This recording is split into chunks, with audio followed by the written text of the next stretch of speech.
Hello friends, welcome to Gargi classes. Date आज की 26 अप्रैल 2021 और देख लेते हैं इंडियन एक्सप्रेस के इंपॉर्टेंट आर्टिकल्स जो अभी हम देखेंगे एडिटोरियल और आइडिया पेज से।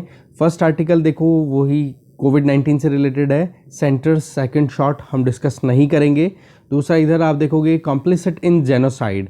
म्यांमार में अभी जो रोहिंग्यास के अगेंस्ट में जो क्राइसिस देखने को मिला, उसके चलते बांग्लादेश में और इंडिया में उन्होंने जो रिफ्यूज़ लिया हुआ है उसको लेकर के अभी सुप्रीम कोर्ट में एक पिटीशन गई और उस पिटीशन में गवर्नमेंट का फेवर कर दिया गया सुप्रीम कोर्ट के द्वारा। तो राइटर यहाँ पे सुप्रीम कोर्ट के इस वर्डिक्ट को या इस पिटीशन में जो इंटरिम ऑर्डर्स दिए हैं उसको क्रिटिसाइज़ कर रहे हैं। देखेंगे इस आर्टिकल को। दूसरा आर्टिकल हम इस पेज से डिस्कस करने वाले हैं, स्टेट ऑफ डिस्ट्रस्ट, कि जम्मू कश्मीर में जो भी गवर्नमेंट एम्प्लॉयज़ हैं जो कि मिलिटेंसी को प्रमोट करने में हेल्प कर रहे हैं, उन लोगों को फायर करने के लिए article 311 clause 2 sub clause C का यूज़ किया जा रहा है। तो ऐसे में जानेंगे क्या प्रोविजंस है और क्या अभी तक भी एक डाउट वाली बात है जम्मू कश्मीर में एडमिनिस्ट्रेशन पॉइंट ऑफ व्यू से अगर देखें तो इस आर्टिकल को भी देखेंगे। ये आर्टिकल हम डिस्कस नहीं करेंगे, आगे चलते हैं। नेक्स्ट आर्टिकल है लाइवलीहुड्स कैन सेव लाइव्स। अभी जो माइग्रेंट्स फिर से जाने लग गए हैं अपने गाँव की तरफ, तो राइटर यहाँ पे बता रहे हैं कि नरेगा स्कीम को बूस्ट करने की ज़रूरत है, गांव में ही उनको रोज़गार की व्यवस्था दिलाने की ज़रूरत है। तो इस आर्टिकल को आप खुद से करोगे, हम डिस्कस नहीं करेंगे, ये भी हम डिस्कस नहीं करेंगे। तीसरा हम जो इम्पोर्टेंट आर्टिकल डिस्कस करेंगे वो है इन डिफेंस ऑफ ब्यूरोक्रेसी, कि ब्यूरोक्रेसी की ज़रूरत क्यों है। आज चाहे लिबरलाइजेशन, प्राइवेटाइजेशन, ग्लोबलाइजेशन कितना भी आ जाए, बट एक नेशन स्टेट, एक राष्ट्र को चलाने के लिए ब्यूरोक्रेसी का होना कितना इंपॉर्टेंट है वो जानेंगे। तो तीन आर्टिकल्स हैं, तीनों को एक एक करके डिटेल में देखते हैं। वैसे आज थोड़ा लेट हो गया, उसके लिए सॉरी। फर्स्ट आर्टिकल है that is about state of distrust. इस आर्टिकल को आप कनेक्ट कर सकते हो जीएस पेपर 2, जिसमें सिविल जो भी गवर्नमेंट सर्वेंट्स हैं उनका क्या रोल हो सकता है एक डेमोक्रेसी में। इसी को आप जीएस पेपर 3 से भी कनेक्ट कर सकते हो, इंटरनल सिक्योरिटी से, क्योंकि इसमें इंटरनल सिक्योरिटी का मुद्दा भी आएगा। और इसी को आप जीएस पेपर 4 में भी कनेक्ट कर सकते हो, एथिक्स वाले पेपर में भी, कि ब्यूरोक्रेसी को किस तरीके से एक कंट्री को अपहेल्ड करने के लिए या हमारे कंट्री को अपहेल्ड करने के लिए प्रॉपर वे में चलाने के लिए क्या क्या करने की ज़रूरत है। तो बेसिकली देखते हैं इस आर्टिकल में। देखो, जम्मू कश्मीर में एडमिनिस्ट्रेशन ने अपनी तरफ से ऑर्डर्स डिक्लेयर किए हैं कि गवर्नमेंट एम्प्लॉयज़ को डिसमिस कर दिया जाएगा अगर उनकी स्क्रूटनी में ये पता पड़ गया कि वो कहीं ना कहीं वहाँ पर टेररिस्ट एक्टिविटीज़ के साथ में इन्वॉल्व हैं। तो राइट एडिटर यहाँ पे बोल रहे हैं ये बहुत ही ज़्यादा क्रूअल स्टेप है, ड्रैकोनियन कदम उठाए जा रहे हैं, क्योंकि अभी तक सरकार के जितने भी स्टेटमेंट आए हैं वो ये कहे गए हैं कि कश्मीर के लोग इंडिया के साथ में इंटीग्रेटेड हो चुके हैं। अगर इंटीग्रेटेड हो गए हैं तो वहाँ पर सरकारी अधिकारी क्यों फिर वहाँ पर एलिनेटेड फील कर रहे हैं, क्यों वहाँ पर अभी भी टेररिस्ट एक्टिविटीज़ को प्रमोट करने में वो काम कर रहे हैं। अभी स्पेशल टास्क फोर्स स्टैब्लिश की गई है जिसके बेसिस पे वो काम करेंगे और इसके जो मेंबर्स होंगे वो किस चीज़ पे काम करेंगे, टेरर मॉनिटरिंग ग्रुप के साथ में एंगेज करेंगे। कैसे भी करके उन एम्प्लॉयज़ को रिकॉग्नाइज करना जो कि टेररिस्ट एक्टिविटीज़ को प्रमोट करने में हेल्प कर रहे हैं, उनको पता करना और उनको फिर बाद में फायर करना, उनको जॉब से निकाल देना। तो हमारे यहाँ पर कॉन्स्टिट्यूशन पॉइंट ऑफ व्यू से देखें तो article 311 clause 2 sub clause C, इसमें ये दिया हुआ है कि किसी भी इंडिविजुअल को, किसी भी सरकारी मतलब अफसर को हटाया जा सकता है उसकी पोस्ट से। तो 311 आर्टिकल तो ये कहता है कुछ कंडीशंस के साथ में कि गवर्नमेंट अगर रिमूव करती है तो उसके सर्विस से रिमूव कर सकती है। अब क्लॉज 2 ये कहता है, 311 तो क्या कहता है कि गवर्नमेंट एक सरकारी अधिकारी को हटा सकती है उसकी पोस्ट से, पर उसके, और क्लॉज 2 क्या कहता है कि उसके पहले उस पर्सन को प्रॉपर एक फैसिलिटी दी जाएगी कि वो अपनी बात को रख सके, अपने आप को डिफेंड कर सके कि मैं गलत नहीं हूँ। दैट मीन्स स्क्रूटिनी होगी प्रॉपर। और इसी में क्लॉज 2 का सब क्लॉज सी है, वो ये कहता है कि प्रेसिडेंट या फिर गवर्नर बिना किसी इंक्वायरी के भी रिमूव कर सकते हैं। तो आप देख सकते हो article 311 clause 2 sub clause C ये क्या कह रहा है। इसका मतलब कंबाइन करके इन तीनों को पढ़ोगे तो कि रिमूवल किया जा सकता है बिना कोई इंक्वायरी के। तो ऐसे में ये एक ड्रैकोनियन कदम बताया जा रहा है एडिटर के द्वारा। इन अदर वर्ड्स, तो इसमें एक समरी डिसमिसल की थोड़ा बहुत आइडिया लगा, डाउट हुआ किसी सरकारी अधिकारी पे, चलो जी इसको तो हटाओ, नौकरी से हटा दो। तो ये चीज़ कहीं ना कहीं चिंता वाली बात है। देखो, अगर इस आर्ग्यूमेंट को एक्सेप्ट भी किया जाए कि चलो ठीक है, सिक्योरिटी थ्रेट बहुत ज़्यादा है, टेररिस्ट एक्टिविटीज़ को प्रमोट करना, मिलिटेंसी को सपोर्ट करना, ऐसे एम्प्लॉयज़ के द्वारा करना, तो बोले ये एक आर्बिट्रेरी कदम हो जाएगा इस तरीके से अगर एडमिनिस्ट्रेशन पॉइंट ऑफ व्यू से ही काम करना शुरू कर दिया, क्योंकि फ्यूचर में तो फिर इसका मिसयूज़ भी किया जा सकता है कि मान लो गवर्नर को किसी सरकारी अधिकारी से परेशानी है तो गवर्नर हटा देगा फिर उसको। तो बेसिकली पॉइंट ये है कि देखो सिक्योरिटी थ्रेट तो ये मतलब सिक्योरिटी थ्रेट का जो ग्राउंड बना करके इनको डिसमिस करना सरकारी अधिकारियों को, ये बहुत चिंता की बात है, क्योंकि ये जो स्पेशल टास्क फोर्स है ये सजेस्ट करेगी कि कितने नंबर्स ऑफ गवर्नमेंट एम्प्लॉयज़ है जो कि टेररिस्ट एक्टिविटीज़ में इन्वॉल्व हैं या फिर वो सिंपैथी रखते हैं। तो आप एक चीज़ बताओ कि सिंपैथी अगर वो रखते हैं तो वहाँ पर सिक्योरिटी थ्रेट का मतलब डेफिनेशन क्या मान रहे हो आप? क्योंकि आप सीधी सी बात है कि कुछ बैड एप्पल्स के चलते वहाँ पर गवर्नमेंट पूरे कश्मीर को प्रॉब्लम में डाल दे तो वो कोई बात सही होगी क्या? अच्छा, दूसरी तरफ अगर हम देखें कि अगर एम्प्लॉयज़ या फिर पॉलिटिकल सेपरेटिस्ट माइंड के अगर वहाँ पर गवर्नमेंट एम्प्लॉयज़ काम कर रहे हैं तो इसका मतलब उनकी प्रॉब्लम अभी सॉल्व नहीं हुई है। कहा क्या जा रहा है कि कश्मीर के लोग हमारे साथ इंटीग्रेटेड हो गए, इसका मतलब वो इंटीग्रेट नहीं हो पाए हैं। इसके अलावा अभी तक अगर देखें कि आप अगर इन गवर्नमेंट एम्प्लॉयज़ को रिमूव कर दोगे जो कि मिलिटेंसी या मिलिटेंट्स के साथ में सिंपैथी रखते हैं तो उनकी जगह किसी और को लेकर के आओगे तो क्या गारंटी है भाई कि वो दूसरे जो बंदे ज्वाइन करेंगे वो सिंपैथी नहीं रखेंगे? तो ये बहुत बड़ा सवाल है। तो इसमें क्या है कि अभी एडमिनिस्ट्रेशन को सोच समझ के आगे बढ़ने की ज़रूरत है। देखो इस ऑर्डर की अगर बात करें, इसके through Jammu and Kashmir administration, क्योंकि फिलहाल जम्मू एंड कश्मीर क्या है, यूनियन टेरिटरी है, तो ये अनविटिंग एडमिशन है। अनविटिंग एडमिशन का मतलब आप जानो कि बेखबर वे के अंदर कि हाँ आप रियलिटी को इग्नोर कर रहे हो फिर आगे बढ़ रहे हो। और उसमें भी क्या कि अभी वहाँ पर लोगों को एक तरीके से आपने पैसिफाई करने के लिए बहुत सारी कोशिशें की हैं। उन कोशिशों में डिस्ट्रिक्ट डेवलपमेंट काउंसिल्स इनको स्टैब्लिश करना या फिर जो लोकल असेंबलीज हैं इनके इलेक्शन करा देना। बॉन्जाई असेंबलीज का मतलब हो गया एक तरीके से कि आपने आर्टिफिशियल तरीके से एक माहौल बना दिया और वहाँ पे प्लांट्स लगा दिए, तो वो वहाँ की क्लाइमेट में सर्वाइव करेगा कि नहीं करेगा वो भी तो देखने वाली बात है। और ट्यूलिप्स वहाँ पे फ्लावर्स होते हैं, बोलो वो अच्छी खासी ब्लूम पर है, बहुत अच्छे लग रहे हैं, मतलब कहने का मतलब माहौल तो बहुत बढ़िया बनाया हुआ है, पर जो रियलिटी है उससे बहुत दूर है। अगर आप डिसिप्लिन लाने के लिए अगर आप कड़ी छड़ी से मारते हो, जैसे आप सुनते हो कि हाँ कैरेट एंड स्टिक वाली जो अप्रोच है कि आपने स्टिक उठा रखी है डिसिप्लिन लाने के लिए, तो क्या वाकई में लोग वहाँ पर खुशी खुशी उस बात को मान रहे हैं क्या? ये देखने वाली बात है। इसके अलावा कि यहाँ पर बिना कोई रीज़न दिए अगर हम डेमोक्रेसीज़ की अगर बात करें, आज अगर वर्ल्ड में सबसे ज़्यादा सक्सेसफुल अगर कोई स्टेट नेशन स्टेट है तो डेमोक्रेटिक कंट्रीज़ ही है। और डेमोक्रेटिक कंट्रीज़ तभी सक्सेसफुल हो रहे हैं क्योंकि वहाँ पर लोगों को उनकी जो freedom of speech and expression है वो पूरी दी जा रही है, जिससे क्या है कि वो अपनी खुद की जो इच्छा है, खुद की सोच है वो एक्सप्रेस कर पाए। तो इस तरीके से हम एक डेमोक्रेटिक कंट्री है तो हमें यहाँ पर इस तरीके के ड्रैकोनियन सिस्टम को अप्लाई नहीं करना चाहिए अकॉर्डिंग टू द एडिटर। ठीक है, तो यही चीज़ यहाँ पे बताए, हमें वहाँ के लोगों को ज़्यादा से ज़्यादा इंटीग्रेट करने के लिए काम करने की ज़रूरत है। आगे चलते हैं। नेक्स्ट आर्टिकल है कॉम्प्लिसिट इन जेनोसाइड। आर्टिकल लिखा है चंद्र उदय सिंह के द्वारा। देखो सुप्रीम कोर्ट के बहुत सारे जजमेंट को अगर हम देखें तो बहुत ज़्यादातर जजमेंट हमें सेगेशियस लगते हैं, मतलब कि जिसमें दिमाग और दिल दोनों का यूज़ किया गया है। बट कई जजमेंट ऐसे हैं कि जहाँ पर दिमाग इतना ज़्यादा लगा दिया कि जहाँ पर सेंस ही नहीं आया, मतलब कि आपने दूसरे की पीड़ा को समझा ही नहीं, ऐसे जजमेंट दिए हैं कई बार। और कई बार ऐसे जजमेंट दिए हैं कि जहाँ पर दिल इतना ज़्यादा लगा दिया कि लॉजिक्स को इग्नोर कर दिया।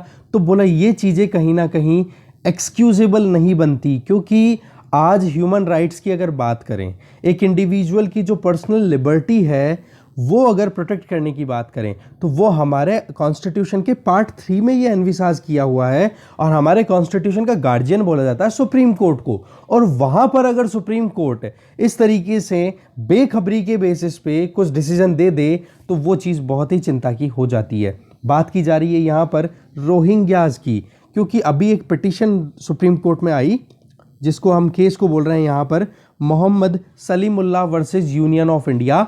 8 अप्रैल को सुप्रीम कोर्ट ने एक इस पिटीशन में जो भी रिक्वेस्ट की गई थी कि मतलब जो रोहिंग्याज जिनको कंटेनमेंट जोन्स में रखा जा रहा है, जिनको कन्फाइन करके कैंप्स में रखा जा रहा है, उनको डिपोर्ट करने की बात चल रही है म्यांमार में।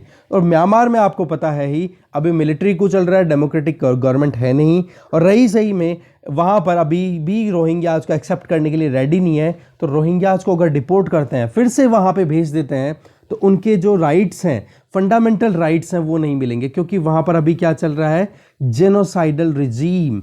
प्रो डेमोक्रेसी जो लोग हैं, डेमोक्रेसी के लिए जो लोग फाइट कर रहे हैं, उनको ही जीने का अधिकार प्रॉपर नहीं मिल रहा है। तो रोहिंग्याज वहाँ पर एक माइनॉरिटी कम्युनिटी में है जो कि मुस्लिम कम्युनिटी है, क्योंकि वहाँ पर बुद्धिस्ट ज़्यादा है म्यांमार में, तो उन लोगों को वो एक्सेप्ट ही नहीं करेंगे। तो ऐसे में आप डिपोर्ट करोगे हमारे देश से, तो ये प्रॉब्लम हुई कि नहीं हमारे कॉन्स्टिट्यूशन के पार्ट 3 के अकॉर्डिंग।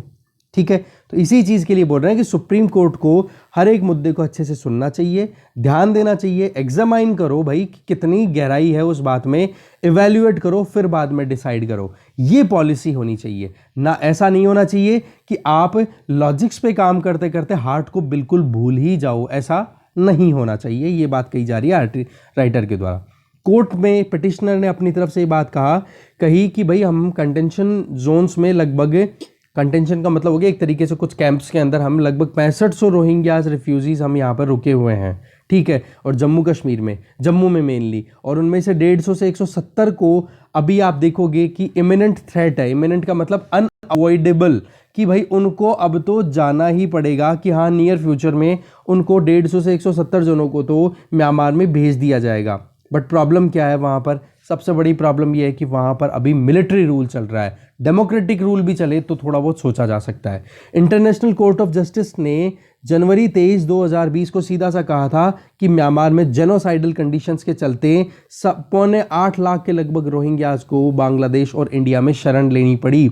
जब इंटरनेशनली इतना बड़ा फिगर रिकॉग्नाइज्ड है और ये रियलिटी रिकॉग्नाइज्ड है कि जेनोसाइडल कंडीशन है, नरसंहार हो रहा है वहाँ पे, तो ऐसे में आप वहाँ पर मतलब कैसे भेज सकते हो इन रोहिंग्याज को। इसके अलावा अगर हम देखें कि ये जो पूरा डिसीजन है जिसमें गवर्नमेंट ने अपनी तरफ से जो स्टेटमेंट दिए हैं वो ये कि एक तरीके से वो बैल्ड हैं, अनसब्सटैंशिएटेड है। दैट मीन्स कोई स्ट्रॉन्ग एविडेंसेस नहीं है गवर्नमेंट के पास में कि भाई हम यहाँ पर क्यों फोर्सफुल रिपैट्रिएशन पे रिलाई कर रहे हैं, क्यों हम इनको दबाव लगा करके रोहिंग्याज को म्यांमार में फिर से भेजना चाह रहे हैं, जबकि रियलिटी हमें पता है कि पीछे क्या है, जेनोसाइडल कंडीशंस वहाँ प्रिवेल कर रही है म्यांमार में। ठीक है, United nation refugee convention of 1951 और 1967 प्रोटोकॉल की अगर हम बात करें तो ये चीज़ रिफ्यूजीज के ऊपर सीधा अप्लाई होती है। इनके जो प्रोविजंस है, बेसिकली इन प्रोविजंस को हम प्रीवियसली डिस्कस कर चुके हैं एक्सप्लेन पेज पे। इसके अलावा इसमें और देखें तो इंडिया क्या है, ये 1951 का जो रिफ्यूजी कन्वेंशन है इसका और प्रोटोकॉल ऑफ 1967 दोनों का सिग्नेटरी नहीं है। तो इंडिया की गवर्नमेंट की तरफ से क्या कहा जा रहा है कि जब हम इनके सिग्नेटरी नहीं है, हमने साइन ही नहीं किया है, तो हमारे ऊपर कोई ऑब्लिगेशन नहीं है कि हम रिफ्यूजीज को यहाँ पे प्रोटेक्ट करके रखें। तो हम इनको अगर भेज देते हैं तो ऐसे में कोई प्रॉब्लम नहीं होगी। अच्छा, नॉन रिफाउलमेंट का मतलब क्या होता है, इसका मतलब ये हो गया कि मान लो म्यांमार से अभी रोहिंग्याज को डरा करके भगाया गया और ये आकर के इंडिया में रहना शुरू कर देते हैं। ऐसे में इंडिया जो है वो इन रोहिंग्याज को रिटर्न नहीं करेगा। अगर नॉन रिफाउलमेंट पॉलिसी को फॉलो कर रहे हैं हम, तो रिटर्न हम तब तक नहीं करेंगे म्यांमार में इन रोहिंग्याज को जब तक कि ये इंश्योरिटी ना हो जाए कि भाई वो अगर म्यांमार में जाते हैं तो उनकी जान को खतरा नहीं है। ठीक है, चाहे वो धर्म के नाम पे, चाहे लैंग्वेज के नाम पे, चाहे एथनिसिटी के नाम पे उनका परसिक्यूशन हुआ, उनको निकाला गया उनके देश से और उनको फिर से उनके देश में धकेल दिया जाए, ये चीज़ कहीं ना कहीं गलत होती है। और इंडिया कहीं ना कहीं नॉन रिफॉल्वमेंट के प्रोविज़न को रखता है अपने दिमाग में, हम ये चीज़ फॉलो करते हैं। क्योंकि आज तमिलनाडु में जो तमिल माइनॉरिटी जब श्रीलंका से जो लोग आए थे सिविल वॉर के टाइम पे, तो वो लोग अभी तक भी रह रहे हैं क्योंकि हम नॉन रिफाउलमेंट की पॉलिसी को अडॉप्ट करके रखते हैं। तो सेम चीज़ ये चीज़ हम यहाँ पे अप्लाई करते हैं। Similarly United nation special reporters को जो अपॉइंट किया गया था म्यांमार में, उन्होंने भी ये कहा था कि भाई अभी बहुत ज़्यादा मतलब परिस्थिति बहुत ख़राब है म्यांमार में। ठीक है, तो 8 अप्रैल का ये जो वर्डिक्ट है, इंटरिम जो वर्डिक्ट आया है, बोले ये ह्यूमन राइट्स के अगेंस्ट में जाता हुआ दिखाई दे रहा है और यही चीज़ कहीं ना कहीं बार बार बोली जा रही है राइटर के द्वारा। इसके अलावा जो कॉन्स्टिट्यूशनल प्रोविजंस हैं हमारे यहाँ पर, उनको भी तो हम इग्नोर नहीं कर सकते और साथ में जो इंटरनेशनली अलग अलग प्रोविजंस हैं उनको भी अगर हम ध्यान दें तो हमारे यहाँ पर इन रोहिंग्याज को डिपोर्ट करने का कोई स्कोप अभी बन नहीं रहा है। देखो, इंटरनेशनल कोर्ट ऑफ जस्टिस का अगर जजमेंट देखें या जिसमें मेनली यूनाइटेड नेशन में जनरल असेंबली का रेजोल्यूशन है 73/264 जो कि दिसंबर 22, 2018 को अडॉप्ट किया गया था। इसमें एक देखोगे, इसमें 2 रिपोर्ट आई थी और वो रिपोर्ट किस नाम से थी? Independent international fact finding mission of Myanmar. In reports के बेसिस पे ये एस्टैब्लिश हुआ कि रोहिंग्यास को वाकई में बहुत ज़्यादा परेशानियों का सामना करना पड़ा है। इनको डिसएनफ्रेंचाइज कर दिया, मतलब इनके अधिकारों को छीन लिया गया, इनको एक देश के बिना भगा दिया गया, मतलब स्टेटलेस बना दिया गया। इनके पास में कोई राष्ट्र नहीं, कोई सिटीजनशिप नहीं है। ये बहुत ही ज़्यादा एट्रोसिटीज़ का सामना कर रहे थे। इनको बहुत सारी, मतलब इनको इनके गाँवों को जला दिया गया, इनको वहाँ से उखाड़ करके फेंक दिया गया। बहुत सारी मास किलिंग हुई है, डिसअपियरेंस हुए, लोग एकदम गायब हो गए, रेप हो गया जो उनकी माताएं बहनें थी, बहुत ज़्यादा लूटपाट हुई। तो ये चीज़ तो रियलिटी है। जब ये हमारे पास में इंटरनेशनल डॉक्यूमेंट अवेलेबल है, तो ऐसे में इस तरीके के हार्श डिसीजंस देना बहुत ही ज़्यादा दुखद हो जाता है, और वो भी तब जब जेनोसाइड अभी भी कंटिन्यू है, जबकि अभी वहाँ पर मिलिट्री रूल है। तो ऐसे में हम ये चीज़ इग्नोर नहीं कर सकते। सुप्रीम कोर्ट ने गवर्नमेंट का जो असर्शन है, गवर्नमेंट की तरफ से जो आर्ग्यूमेंट्स है, वो इसलिए एक्सेप्ट किए हैं, बोला हमारे यहाँ पर आर्टिकल 21 अवेलेबल है जिसमें right to life and liberty दिया हुआ है। यहाँ पर राइटर बोल रहे हैं कि जो आर्ग्यूमेंट गवर्नमेंट की तरफ से दिया हुआ है वो ये कि हमारे यहाँ पर आर्टिकल 21 है जिसमें right to life and liberty given है, बट ये ह्यूमन बीइंग पे सब पे अप्लाई होता है, चाहे वो फॉरेनर्स हो कोई भी हो, ह्यूमन बीइंग पे अप्लाई हो रहा है, राइट।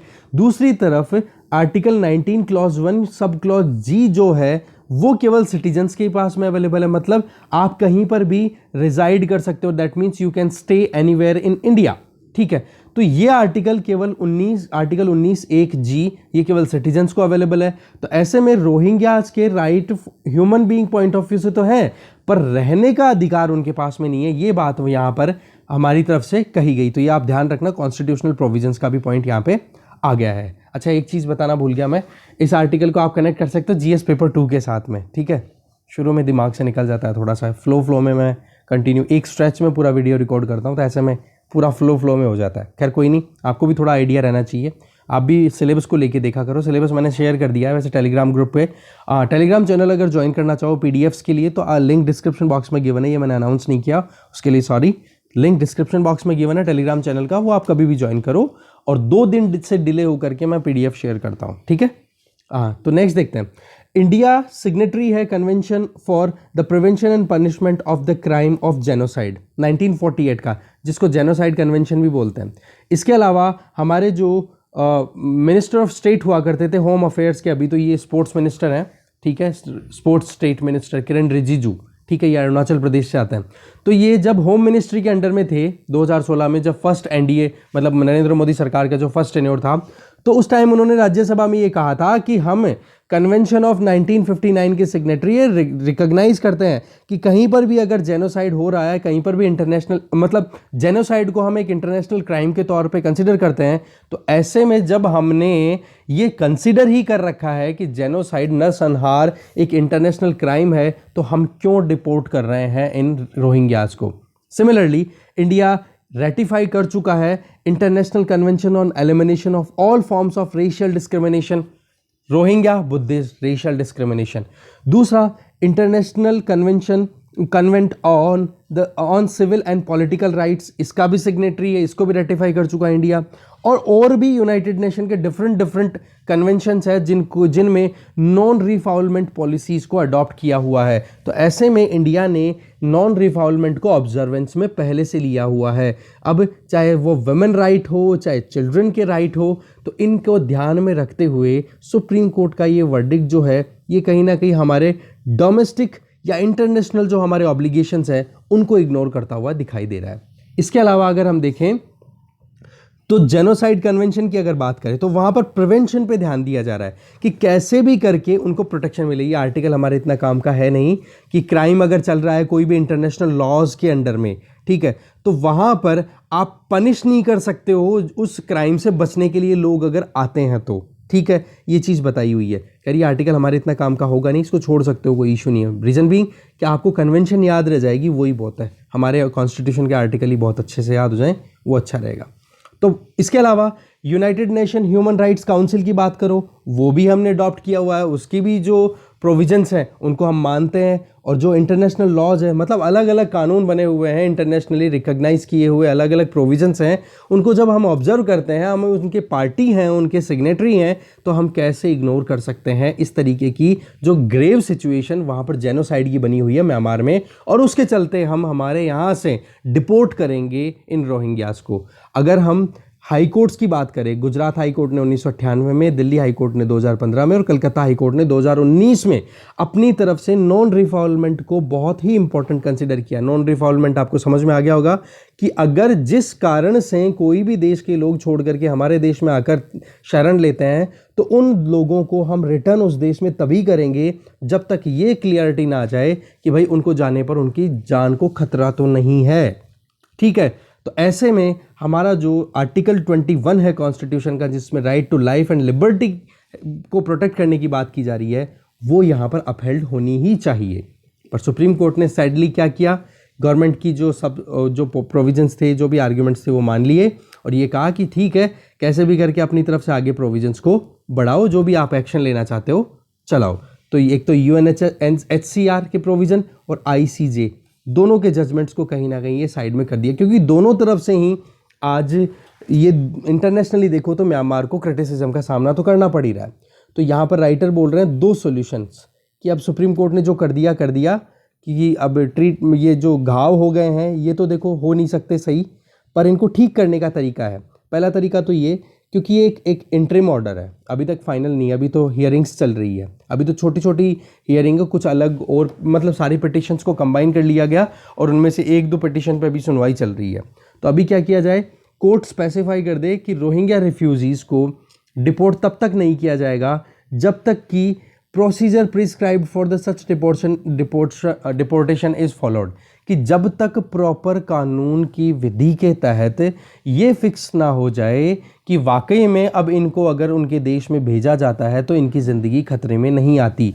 तो यहाँ पर ये जो प्रोसीजर वर्ड है, इसका मतलब है ड्यू प्रोसेस, और ड्यू प्रोसेस की अगर बात आ गई तो आपको पता है ही कानून, दैट मीन्स लॉज को आप फॉलो करो, लॉज आपको कहाँ तक अलाउ करते हैं, और साथ में आप जस्ट फेयर और रीजनेबल मैनर के अंदर डिसीजन लो, तब जाकर के काम हो। और इसके लिए सुप्रीम कोर्ट जो है वो सुओ मोटो एक्शन ले सकता है, मतलब खुद से अपनी तरफ से डायरेक्शन दे सकता है। तो एक रीजनेबल थ्रेट को अगर ख़त्म करने का स्कोप बन रहा है कि वाकई में म्यांमार में अब जेनोसाइड का डर नहीं है, तब जाकर के इनको डिपोर्ट किया जा सकता है। तो ये एक प्रोविज़न है, सुप्रीम कोर्ट के हाथ में इसका यूज़ किया जा सकता है। इसके अलावा अगर ये ना करे तो दूसरा ये है कि देखो ऑर्डर है, ये इंटरिम ऑर्डर ही है अभी तक, ये हमने देखा ऑलरेडी, बात की बहुत, ठीक है। तो इसको देखो इरिवर्सिबल, आप चेंज तो नहीं कर सकते, बट कोर्ट जो है वो हियरिंग्स को स्विफ्टली ले सकती है, मतलब बहुत जल्दी जल्दी सुना जा सकता है कि जो भी पिटिशन, जो भी केस दायर किए गए हैं उनके क्या फ़ायदे हैं, उनको क्लैरिफाई किया जाए, नॉन रिफॉल्वमेंट पॉलिसी को, आर्टिकल 21 को, इनकी इंटरप्रिटेशन प्रॉपर हो, ठीक है ना। तब जाकर के आप देखोगे कि सुप्रीम कोर्ट की जो हार्ड अर्नड, बहुत मुश्किलों से जो रेपुटेशन गेन की है, बोलो वो रिस्टोर हो पाएगी, ठीक है। क्योंकि अभी तक आप जानते ही हो कि सुप्रीम कोर्ट को हम क्या कहते हैं, last refuge of oppressed and the bewildered, मतलब जो लोग बहुत ज़्यादा परेशानियों का सामना करते हैं उन लोगों के लिए लास्ट रिजॉर्ट रहता है कि आप जाकर के अपनी प्रोटेक्शन, अपने राइट्स को प्रोटेक्ट करा सकते हो जुडिशरी के पास में, और जो लोग बहुत परेशान हो रहे हैं उनके लिए भी कहीं ना कहीं आश्रय का काम करता है सुप्रीम कोर्ट। आगे चलते हैं, next article in defence of bureaucracy. इस आर्टिकल को आप कनेक्ट कर सकते हो ब्यूरोक्रेसी वाले को GS पेपर 2, जिसमें टॉपिक दिया हुआ है सिविल सर्विसेज का क्या रोल रहता है एक डेमोक्रेसी में, और एक आप GS पेपर 4 से भी कनेक्ट कर सकते हो, इसको दोनों से कनेक्ट हो जाएगा ये, ठीक है। तो आर्टिकल लिखा है सरबजीत अर्जन सिंह के द्वारा। देखो प्राइम मिनिस्टर नरेंद्र मोदी, जब लोकसभा में बातचीत चल रही थी कि प्रेसिडेंट का एड्रेस कंप्लीट हो गया था, उसके बाद में थैंक्स मोशन पे बातचीत चल रही थी, तब उन्होंने ये कहा कि हम PSUs का प्राइवेटाइजेशन करेंगे, और प्राइवेटाइजेशन के अंदर जो ब्यूरोक्रेट्स हैं, बोले उनका रोल हम धीरे धीरे डिक्लाइन कर देंगे, मतलब उनका कहीं ना कहीं रोल डाउन हो जाएगा। तो यहाँ पर राइटर बोल रहे हैं कि पब्लिक सेक्टर अंडरटेकिंग को तो आप प्राइवेटाइज कर दो, कोई प्रॉब्लम नहीं है, बट ब्यूरोक्रेसी को आप बिल्कुल इग्नोर कर रहे हो, वो चीज़ कैसे चलेगी, वो बहुत बड़ा सवाल है। चाहे फर्टिलाइज़र फैक्ट्री की बात करो, केमिकल फैक्ट्री की बात करो, एरोप्लेन सेक्शन की बात करो, कोई भी उनको के बाबूज नहीं चला सकते। ये स्टेटमेंट आया किसके द्वारा, हमारे प्राइम मिनिस्टर के द्वारा। तो ऐसे में राइटर थोड़ा सा हिस्ट्री को कंगाल रहे हैं। बोला 1950-60s के टाइम पे प्राइवेट सेक्टर के हाथ में कुछ नहीं था, ना कोई कैपेबिलिटी थी, ना उनके पास में इतनी कैपिटल थी कि वो कहीं पे भी बड़ा प्लांट लगा सकें या उस प्लांट को मैनेज कर पाएँ। तो ऐसे में पब्लिक सेक्टर अंडरटेकिंग्स PSUs को स्टैब्लिश किया गया और उसी के साथ साथ में ब्यूरोक्रेट्स का रोल भी अपने आप बढ़ता चला गया। आज आप देखोगे कि चाहे कुछ भी हो, माना कि जितना पोटेंशियल था PSUs में अपनी कैपेसिटीज़ को एनहेंस करने का या फिर हमारे कंट्री को ग्रो करवाने का, उतना तो नहीं कर पाए, पर फिर भी हमें एक स्टेबिलिटी प्रोवाइड करने में बहुत हद तक अपनी तरफ से एफर्ट्स डाले गए हैं सिविल सर्विस सर्वेंट्स के द्वारा। ठीक है, आप देखोगे कि प्राइवेटाइजेशन 1990s के बाद में 1991 में जब से हमने लिबरलाइजेशन, प्राइवेटाइजेशन, ग्लोबलाइजेशन अडॉप्ट किया है, तब से आप देखोगे ब्यूरोक्रेसी की जो डिमांड है या ब्यूरोक्रेसी की रेलेवेंस है, उस पर सवाल बार बार उठाए जा रहे हैं। बट आज आप देखो कि जब आप पब्लिक सेक्टर अंडरटेकिंग को पब्लिक सेक्टर से शिफ्ट करके प्राइवेट सेक्टर में लेकर जा रहे हो, तो क्या एक स्टेट को प्रॉपरली प्राइवेटाइजेशन को सक्सेसफुल बनाने के लिए ब्यूरोक्रेसी की जरूरत पड़ेगी नहीं पड़ेगी कि नहीं पड़ेगी? बिल्कुल पड़ेगी। आज अगर गोल हमारा है ये है कि हम $5 ट्रिलियन की इकोनॉमी बने, तो वहाँ पर एक कोहेरेंट स्ट्रक्चरल ट्रांसफॉर्मेशन होना चाहिए। मतलब बहुत ही सही तरीके से चेंज, जैसे कि यहाँ पर पब्लिक सेक्टर से आप प्राइवेटाइजेशन की तरफ जा रहे हो, तो वैसे ही ब्यूरोक्रेसी का रोल भी आप रीडिफाइन करो, रिमूव मत करो। इसको बोल देंगे कोहेरेंट स्ट्रक्चरल ट्रांसफॉर्मेशन, कि आपका एजेंडा क्या है, क्या चाह रहे हो, क्या एस्पिरेशंस है, क्या मशीनरी है, और साथ में एक एक्स्ट्रा ऑर्डिनरी इम्प्लीमेंटेशन कैपेसिटी भी होनी चाहिए। आपके पास में इतनी मतलब क्षमता होनी चाहिए कि जो आप प्लान कर रहे हो वो आप प्रॉपरली इम्प्लीमेंट भी कर पाओ। तो एक तो स्ट्रक्चरल ट्रांसफॉर्मेशन और एक इम्प्लीमेंटेशन कैपेसिटी, दोनों चीज़ें बहुत इंपॉर्टेंट होगी। अब आप देखो, जब ये बात आ ही गई, तो स्ट्रक्चरल ट्रांसफॉर्मेशन में तो ब्यूरोक्रेसी का फंक्शन आप रिव्यू करो, रीमेक करो, राइट, और दूसरी तरफ पब्लिक को प्राइवेट में चेंज कर रहे हो, तो इम्प्लीमेंट करने की कैपेसिटी भी तो लेकर के आओगे ना। अगर हम इंडिपेंडेंस से लेकर अब तक देखें, तो इंडियन रिजीम कहीं ना कहीं पॉलिटिकल सर्वाइवल की अगर बात करें, इंडियन रिजीम में हमारे यहाँ पर जो भी सरकारें बनी हैं उसके हिसाब से, तो हमेशा पावर किसके हाथ में रही है? जिसके हाथ, मान लो कभी कांग्रेस है, आज बीजेपी है, तो ये लोग हमेशा जो भी एलीट ग्रुप है या फिर जो भी लैंड ऑनिंग क्लास है या फिर जो भी पावरफुल ग्रुप्स हैं, कॉरपोरेट हाउसेज हैं, उनके साथ में कॉम्बिनेशन बनाते हैं कि नहीं? मतलब इंडस्ट्रियलिस्ट कैपिटलिस्ट के हिसाब से पॉलिसीज बनाते हैं कि नहीं? तो एलीट, बिजनेस क्लास या फिर लैंड ऑनर्स, इनको हमेशा ध्यान में रख करके ही डेवलपमेंट एजेंडा तैयार किया जाता है। क्योंकि वही बात है कि आज मान लो इनकम्बेंट पॉलिटिकल पार्टी है बीजेपी, तो इनको जो सपोर्ट कर रहे हैं उन लोगों के फेवर के हिसाब से अगर पॉलिसीज इन्होंने नहीं बनाई, तो नेक्स्ट टाइम पे ये क्यों सपोर्ट करेंगे जी बीजेपी को? तो डेमोक्रेसी का एक ये भी पहलू है, आप ध्यान रखना। ठीक है, तो स्टेट कहीं ना कहीं एडवांटेज उठाता है इन सब का, किनका? जो कहीं ना कहीं ये जो एलीट ग्रुप है इनका, और एलीट ग्रुप इन लोगों से अपने फायदे उठाते हैं। तो एक कोहेरेंस देखने को मिलती है, और वही चीज़ कहीं ना कहीं आगे एक चिंता का कारण भी बन जाती है कि कॉरपोरेट वर्ल्ड और दूसरी तरफ स्टेट नेशन, जिसको हम राष्ट्र बोलते हैं, वो दोनों के बीच में एक लिंक बहुत ही, एक कह सकते हो आप, इनएविटेबल है। ऐसा नहीं कि आप बिल्कुल इग्नोर कर सकते हो। प्राइवेटाइजेशन भी है तो उनको एक सिंक्रोनाइज्ड मैनर में काम कराने की ज़रूरत है। ठीक है, तो यहाँ पर प्रणब बर्धन की एक कोट डाल रहे हैं, a spree of grabbing of public resources. That means कि एक होड़ सी, स्प्री का मतलब होता है होड़ सी लगी हुई है कि पब्लिक रिसोर्सेज को कौन ज़्यादा कंज्यूम करता है। तो देखो, अभी प्रेजेंट रिजीम जो है वो क्या इस कॉन्ड्रम को कोई सोल्यूशन में ले जा सकता है? तो एक तो बहुत बड़ा सवाल ये है कि आप चाह क्या रहे हो, क्या स्ट्रक्चरल ट्रांसफॉर्मेशन आपके पास में, क्या एलीट ग्रुप को आप अपने आप से दूर कर सकते हो? गवर्नमेंट जो है वो इन कॉरपोरेट हाउसेस को अपने आप से दूर कर सकती है? बिल्कुल नहीं। तो प्राइवेटाइजेशन में सरकार का रोल, और सरकार का फिर रोल प्ले करने में स्टेबिलिटी कौन लेके आता है? परमानेंट तो एग्जीक्यूटिव ब्यूरोक्रेट्स ही होते हैं ना, तो वो तो ज़रूरत है ही। दूसरा चैलेंज क्या है? वो ये कि जो इम्प्लीमेंटेशन है, आप इम्प्लीमेंट करना चाह रहे हो डेवलपमेंटल एजेंडा को, वो कैसे होगा? आज अगर political choice point of view से देखें तो आप मार्केट मैकेनिज्म को ज़्यादा प्रमोट करना चाह रहे हो। प्राइवेटाइजेशन का मतलब कंपटीशन होगा और बढ़िया क्वालिटी के प्रोडक्ट मिलेंगे, सस्ती रेट पे मिल जाएंगे। तो यहाँ पर एक इकोनॉमिक चॉइस तो बनेगी, ओके। पर आप एक चीज बताओ, अगर प्राइवेटाइजेशन हो रहा है और वो प्राइवेटाइजेशन एक हेल्दी मैनर में काम करे, मार्केट फोर्सेस हेल्दी मैनर में काम करे, तो वहां पर ट्रस्ट की जरूरत तो पड़ेगी कि नहीं? सोसाइटी में एक ट्रस्ट क्रिएट करने का मैकेनिज्म तो होना ही चाहिए ना, ठीक है? और वो ट्रस्ट मैकेनिज्म क्रिएट करने के लिए आप क्या 100% प्राइवेट सेक्टर पे रिलाई कर सकते हो? उस ट्रस्ट को क्रिएट कर, अब जैसे अभी ले लो कोविड-19 का केस ही ले लो, कि जहां पर वैक्सीनेशन की फैसिलिटी अवेल करानी है, तो प्राइवेट सेक्टर के जो बैंक, जो हॉस्पिटल्स हैं, वो तो भाई आराम से 600 रुपए भी चार्ज कर लेंगे, 1200 रुपए भी चार्ज कर लेंगे, तो एक गरीब वहां पे जा पाएगा क्या?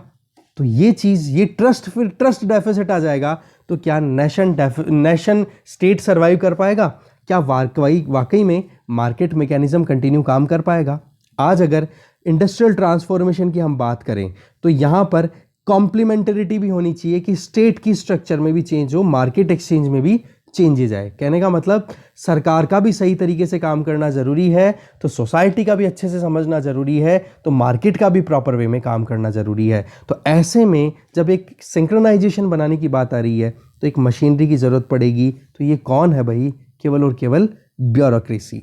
सिमिलरली मैक्स वेबर, इनके बारे में जब आप पॉलिटिकल एडमिनिस्ट्रेशन के बारे में कभी पढ़ना हो आपका, या मैक्स वेबर का नाम आता रहता है, वैसे पॉलिटिकल साइंस की कभी बुक पढ़ी हो आपने, कोई पॉलिटी से रिलेटेड एनसीईआरटीज, तो मैक्स वेबर ने अपने आर्ग्यूमेंट्स में कहा था कि जब कभी भी कैपिटलिस्ट एंटरप्राइजेस, मतलब जहां पर केवल मार्केट फोर्सेस काम करते हैं, वहां पर अगर हम देखें तो एक प्रॉपर ऑर्डर बना हुआ होना चाहिए कि हाँ एक सीक्वेंस में, एक मैनर में काम कर रहा है। तो इसके लिए हमें मॉडर्न ब्यूरोक्रेसी को तैयार करने की जरूरत है। दैट मीन्स हमें रीमेक करने की जरूरत है ब्यूरोक्रेसी को आज के डिमांड के हिसाब से, ठीक है?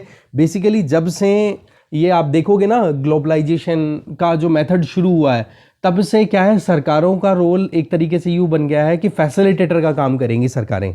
तो फैसिलिटेटर का काम तो करो, कोई प्रॉब्लम नहीं है, बट आपको एक ऑर्डर तो बनाना पड़ेगा ना, एक मैनर तो, एक कहते हैं ना, एक सिस्टम तो बनाना पड़ेगा। मशीनरी तो एक प्रॉपर काम करनी चाहिए ना। उसके लिए ब्यूरोक्रेसी को आप ट्रेन करो इनको लेटेस्ट डिमांड के पॉइंट ऑफ व्यू से। ये बात ठीक है कि ब्यूरोक्रेसी के ऊपर एक धब्बा लगा हुआ है कि डिले बहुत होता है काम करने में, बट आप एक चीज ये भी तो देखो ना कि वो कितने अच्छे स्टैंडर्ड्स के साथ में काम किया करते हैं, ठीक है? तो इसीलिए कहीं ना कहीं डिफिकल्टीज तो बहुत सारी हैं, बट इनकी जो रेलेवेंस है ब्यूरोक्रेसी की, आप उसको इग्नोर नहीं कर सकते। इवन जब कॉन्स्टिट्यूएंट असेंबली में डिबेट चल रही थी, तो सरदार वल्लभ भाई पटेल, हमारे फर्स्ट होम मिनिस्टर, उन्होंने ये कहा था कि इन लोगों के बिना, मतलब सिविल सर्वेंट्स के बिना, क्या हमारा देश सक्सेसफुली काम कर भी पाएगा? तो उन्होंने क्या कहा सरदार वल्लभ भाई पटेल ने? बिल्कुल भी नहीं। मुझे तो ऐसी पिक्चर दिखाई देती है, अगर इन सिविल सर्वेंट्स को हमने रिमूव कर दिया तो, कि एक देश तो है, आपको लगेगा कि हाँ हम यूनियन तो है, पर केओस बहुत ज़्यादा है चारों तरफ, कहीं ना कहीं एक स्टेबिलिटी नहीं है, एक ऑर्डर आपको दिखाई नहीं देगा। साथ में इन्होंने अपनी तरफ से, इनको बोला भी जाता है father of Indian civil services बोला जाता है, ठीक है? तो इस इंडिपेंडेंस के बाद में, तो इंडिपेंडेंस के बाद से लेकर अभी तक अगर हम देखें, तो जब से ये जब मतलब सिविल सर्विसेज सर्वेंट अच्छे से काम करते हैं, तो सेंस ऑफ सिक्योरिटी भी रहता है कंटिन्यूअसली। तो क्या कहा इन्होंने, सरदार वल्लभ भाई पटेल ने? बोले यूनियन तो चलेगी, बट यूनाइटेड नहीं रहेंगे हम। तो ऑल इंडिया सर्विसेज का चलना बहुत ज़्यादा ज़रूरी है। और इन्होंने ये कहा कि सेंस ऑफ सिक्योरिटी भी तभी आएगा जब एक ऑर्डर में हम हमारा कंटिन्यू कर पाएंगे। तो ये चीज़ आप देखो कि इन्होंने भी इस चीज़ को बिल्कुल डिस्कार्ड नहीं किया। देखो, परमानेंट एग्जीक्यूटिव की बात करें, जो कि वाकई में देश को चला रहे हैं, वो है ब्यूरोक्रेट्स, और एक होते हैं पॉलिटिकल एग्जीक्यूटिव, जो कि 5 साल के लिए चुन के आ जाते हैं। तो ऐसे में सरकार चल कैसे रही है भाई? इन परमानेंट ब्यूरोक्रेट्स, ये परमानेंट जो एग्जीक्यूटिव हैं, इनके भरोसे ही तो चल रही है। इसीलिए आज आप सिविल सर्विसेज की प्रिपरेशन कर रहे हो, क्योंकि पूरा देश जो है वो इन्हीं के कंधों पे रहता है। जो ब्यूरोक्रेट्स हैं, आज जो आप भावी ब्यूरोक्रेट्स हो, आपके कंधों पर वो चीज़ रहेगी, ठीक है? तो एक म्यूचुअल रिस्पेक्ट होना बहुत ज़रूरी है, और यही रोल कहीं ना कहीं कॉन्स्टिट्यूशन में प्रोविज़न एनविसाज किया हुआ है। अगर इन सारे मुद्दों के ऊपर धीरे धीरे हम स्लिप होते गए, मतलब चीज़ों को मिस करते चले गए, और हमारी कैपेसिटी को हमने इन ब्यूरोक्रेट्स को टाइम पे ट्रेनिंग नहीं दी, और इनको जो मॉडर्न डिमांड्स हैं उनके हिसाब से तैयार नहीं किया, तो ये तो देखो और ज़्यादा मुश्किलों का कारण बनता चला जाएगा। तो देखो, अभी सरकार कोई सी भी हो, इनकम्बेंट गवर्नमेंट, इनकम्बेंट का मतलब अभी कौन सी सरकार है, वो कैसी पॉलिसीज़ बनाएगी? वो अपने सपोर्टर्स को फेवर करने के लिए, जैसे कि उनको सब्सिडी देना, लोन देना, जॉब्स देना, और दूसरा उनके लिए ऐसा माहौल क्रिएट करना जिससे कि ज़्यादा से ज़्यादा उनको फ़ायदा मिल सके। पर दूसरी तरफ अगर हम देखें कि ये एक तरीके से इनकम्बेंट गवर्नमेंट की ये पॉलिसीज़ हैं खुद के सपोर्टर्स को फेवर करने वाली, तो ये तो कहीं ना कहीं दूसरी तरफ तो लॉस कर देगी जो दूसरे जो ऑपोजिशन वाले पार्टी हैं या उनको जो फेवर करने वाले जो भी सपोर्टर्स हैं उनको तो घाटा हो जाएगा। तो यहाँ पर एक इम्पार्शियल ब्यूरोक्रेसी की ज़रूरत होती है, और जब इम्पार्शियल ब्यूरोक्रेसी अपने हिसाब से काम करे तो ऐसे में आप फिर यूज़ करते हो ट्रांसफर्स का। मतलब मान लो अभी पार्टी ए का रूल चल रहा है और इधर पार्टी बी ऑपोजिशन में बैठी है। अब पार्टी ए को सपोर्ट करने वाले जो ब्यूरोक्रेट्स हैं उनको तो देखो लड्डू ही लड्डू मिल रहे हैं, और पार्टी बी को सपोर्ट करने वाले, वैसे तो इम्पार्शियलिटी होनी चाहिए, पर अगर इम्पार्शियल वे में भी कोई काम करता है, इसको छोड़ो, बी को तो फेवर करने वाले छोड़ो, इनको छोड़ो, अगर इम्पार्शियल वे में भी ब्यूरोक्रेट्स काम करेंगे तो ये ए पार्टी जो रूलिंग पार्टी है वो क्या चाहेगी कि भाई हमारे हिसाब से काम करने वाले ब्यूरोक्रेट्स कौन है उनको तो वो रख लेंगी और बाकियों को क्या करेगी, ट्रांसफ़र कर देगी। तो ट्रांसफ़र को भी वेपनाइज कर दिया जाता है। तो इस पावर को कहीं ना कहीं एक तरीके से छोड़ने की ज़रूरत है, क्योंकि ये बहुत बड़ी चिंता का कारण रहता है। आज अगर हमारे यहाँ पर सबसे पहले आप देखा करो सरकारें बनती हैं तो सबसे पहला काम क्या होता है, लिस्ट निकलती है लंबी सारी कि हाँ भाई ये सेक्रेटरीज की लिस्ट है, नए इनके ट्रांसफ़र कहीं और कर दिए हैं, इनके ट्रांसफ़र यहाँ पे सेक्रेटरीट में कर लिए गए हैं। तो ऐसे में ये चिंता की बात भी है बहुत ज़्यादा। तो होता क्या है कि सरकारें क्या करती है, डिफ़िकल्ट पर्सन, मान लो कि कोई एक ऐसा बंदा है जो अपने प्रिंसिपल्स पे काम कर रहा है, आज आप एथिक्स का पेपर 4 पढ़ रहे हो, ठीक है, तो उसमें क्या है, आपको यही तो चीज़ें सिखाई जा रही है ना कि आप देश के लिए कैसे काम कर सकते हो। तो ऐसे में अगर आप अपने प्रिंसिपल्स पे काम करते हो और सरकार के हिसाब से ना काम करो तो आप बन जाओगे उनके लिए डिफ़िकल्ट। तो ऐसे में क्या किया जाएगा, आपको रिप्लेस करके और आपकी जगह कोई और ला करके बिठा दिया जाएगा। तो राइटर बार बार एक ही चीज़ बोल रहे हैं, ब्यूरोक्रेसी को रीमेक करो, अंडरमाइन मत करो इनकी एबिलिटी को, इनको प्रमोट करो। देखो स्टेट को अगर वाकई में डेवलपमेंट को प्रमोट करना है तो ब्यूरोक्रेसी के बिना नहीं हो सकता। दूसरा, करप्शन और ट्रांसफर मैकेनिज्म को इनसे दूर करने की ज़रूरत है, नहीं तो ब्यूरोक्रेसी पे जो वाकई में जो टर्मिट लगी हुई है, जो दीवल लगी हुई है जिसको बोलते हैं, ठीक है, टर्मिट्स, वो कहीं ना कहीं खोखला बनाती जा रही है। इसी की वजह से मिसट्रस्ट भी कहीं ना कहीं ब्यूरोक्रेसी पे बनता चला जा रहा है। तो राइटर यहाँ पे बोल रहे हैं ये इतना ही नहीं, इसके अलावा आप देखोगे कॉरपोरेट हाउसेज और ब्यूरोक्रेसी के बीच में कोहेरेंस होनी चाहिए, क्योंकि इससे क्या होगा, तभी आपका जो ट्रांसफॉर्मेटिव एजेंडा है ना प्राइवेटाइजेशन वाला, तभी सक्सेसफुली इसको आप अचीव कर पाओगे। ठीक है, देखिए ब्यूरोक्रेसी में इंटरनली बहुत ज़्यादा रेजिस्टेंस भी आ रहा है इस चीज़ को लेकर के कि आप हर चीज़ को क्यों आप मतलब प्राइवेटाइजेशन की तरफ लेकर के जा रहे हो। बट पॉइंट क्या है यहाँ पर कि अगर आप ऑर्गेनाइजेशनल स्ट्रक्चर को चेंज करना चाह रहे हो तो ऐसे में आपको अपने सिस्टम के अंदर जो ऑलरेडी स्टेबल मशीनरी है उसको भी स्ट्रेंथन करने की ज़रूरत है, रिन्यू करने की ज़रूरत है। ठीक है, तो मेन बात क्या आ जाती है, वही कि सोसाइटी हो, कैपेबिलिटी हो, और हमारे यहाँ पर जो पब्लिक रिसोर्सेज हैं उनको ग्रैब करने की होड़ ना हो। कहने का मतलब सोसाइटी में एक हार्मनी होनी चाहिए।